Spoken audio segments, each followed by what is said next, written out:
Should have spent that time learning life skills, though. And there's a term for it, actually. Executive functioning. It's a fancy-sounding term for important life skills that kids need to be successful in school and in the future.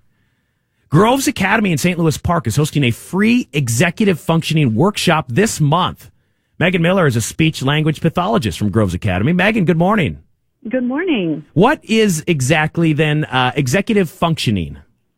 So executive functioning is kind of an umbrella term for all of the skills that a person needs to manage themselves and their resources in order to be able to achieve a goal. So a good analogy is if you imagine your brain as an orchestra, the executive functioning skills are the conductor of that orchestra. They're making sure that all of your other abilities and skills are staying coordinated to make music. So is it like organizing, like planning, prioritizing? Yep, those are some great examples. Also managing your time, being able to maintain your focus, even things like keeping track of your belongings, controlling your emotions or inhibiting your impulses. Those are all considered executive functioning skills. Well, I think that's incredibly important for kids to learn at an age, and I think it's important for everybody. Absolutely, it definitely is. Yeah. It seems like it could probably have a big impact on not only school, but just in terms of like thinking bigger, and as you go along, as you get a higher in high school and in college, and then off in your career. Yeah, absolutely. And what we find with some of our students is that they have really strong innate ability, and often their intelligence is average or above average, but if they have trouble with these executive functioning skills, they kind of get in the way of being able to access that knowledge and really reach their full potential. Are there any groups that have more difficulty with executive functioning skills? Yeah, so all people start developing executive functioning skills right at the beginning of life as babies, and most people don't fully develop all of these skills until they're 25 or 30 years old. So a lot of teenagers are still having a lot of difficulty with executive functioning, but people with learning disorders and ADHD especially tend to develop the skills even slower.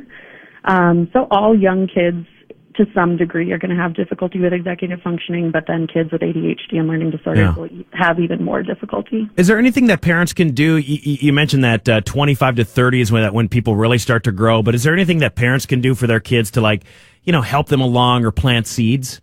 Yeah, absolutely. So the most important thing I think is modeling good practice. So modeling ways to stay organized, or keeping a calendar, or setting alarms so that they get used to seeing that. Also, keeping routine and structure is important. Having kind of a designated place and time for homework is helpful. And then breaking things down into small steps.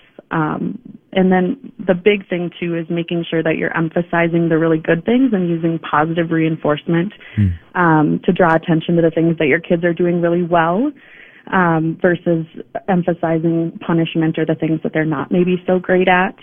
Those would be my big tips for parents in terms of executive functioning. Mm-hmm. She's Meghan Miller. She's a speech-language pathologist from Groves Academy. Now, Groves Academy is in St. Louis Park. It's hosting a free executive functioning workshop this month, and that's what we're talking about, is that executive functioning. Are there signs that would point to maybe if a child is struggling with these type of skills?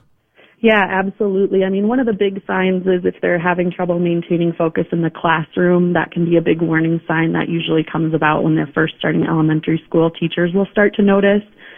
But also at home, if you're giving your kid directions like go upstairs, brush your teeth, grab your backpack, and come back down here, and they're getting to the go upstairs and maybe brushing their teeth, but they're never able to kind of finish that sequence, that can be a sign. Or having a lot of trouble managing their emotions can also be a sign, too. Mm-hmm. And then another big one is if they're going to school and they're doing really well in the classroom, and then they're coming home to do their homework and they're making comments like they can't remember anything that they learned in school, and they got it when they were there, but now they're at home and they can't remember how to do it. That's also another sign. Yeah. What about, so if parents are concerned, obviously they can seek help and get an assessment and stuff like that, but what about this workshop that Groves Academy is up to? When is that? What is it exactly? Yeah, so Groves Academy has a ton of resources for parents, and one of them is this workshop. It's coming up on June 27th, And actually that whole week, starting June 24th, we have free workshops for our parents from 9 to noon, but the one on the 27th is about executive functioning. And then the other things that we're doing here are we've developed a course for our upper school students to teach them about executive functioning and what strategies are helpful to them to kind of compensate for those.